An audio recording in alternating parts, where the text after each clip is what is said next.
Salut, c'est Yam et dans cette vidéo, je vais vous montrer une ferme intégrée que nous venons tout juste de réaliser.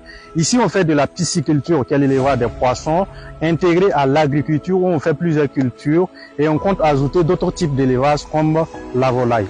Là, on a un groupe dont la puissance est de 8 caviars pour faire fonctionner les installations de la ferme.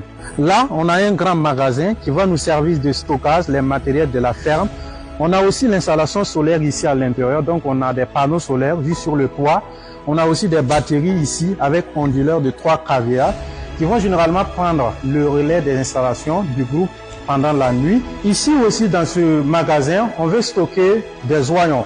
Donc des oignons qu'on va conserver pendant des mois pour ensuite les revendre. Là, on a les toilettes pour le personnel de la ferme.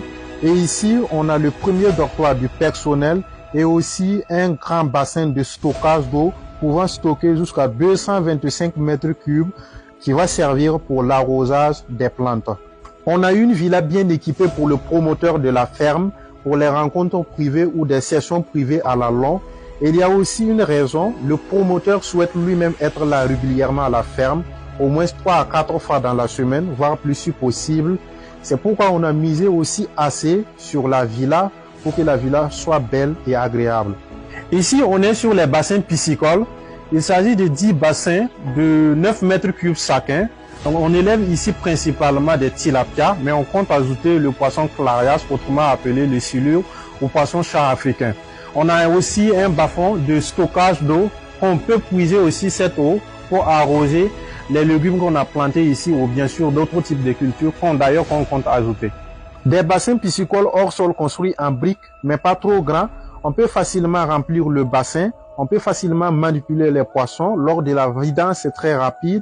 Et comme on élève des tilapias, on a une faible densité par bassin, vu qu'on a des bassins de 9 mètres cubes chacun. Déjà, depuis l'empoisonnement, en espace de 22 jours, on a de très bons résultats.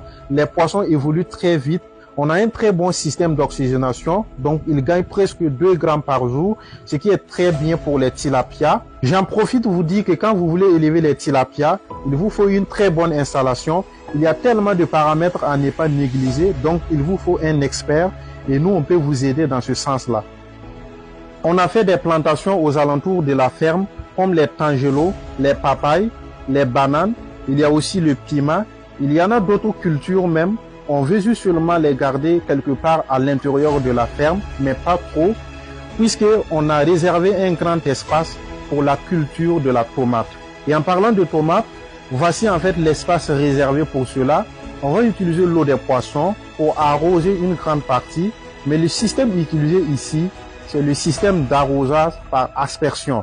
Une installation grâce à l'un de nos partenaires. L'arrosage par le système par aspersion est tellement bien. Il suffit d'avoir assez d'eau, avoir un grand réservoir d'eau comme le bassin que nous en avons, 225 mètres cubes de stockage. Et il faut avoir un bon forage, bien sûr. Nous, on a un forage de 8 mètres cubes d'eau par heure, ce qui est à peu près bien, assez bien pour pouvoir faire fonctionner les installations de la ferme, puisqu'il nous faut assez d'eau pour les poissons, mais aussi pour les plantes. Bien évidemment qu'on utilise assez d'eau au niveau des poissons pour arroser les plantes et nos cultures. Pour toute réalisation, que ce soit dans la pisciculture, dans l'aviculture ou dans l'agriculture ou dans une production intégrée, n'hésitez pas à nous contacter.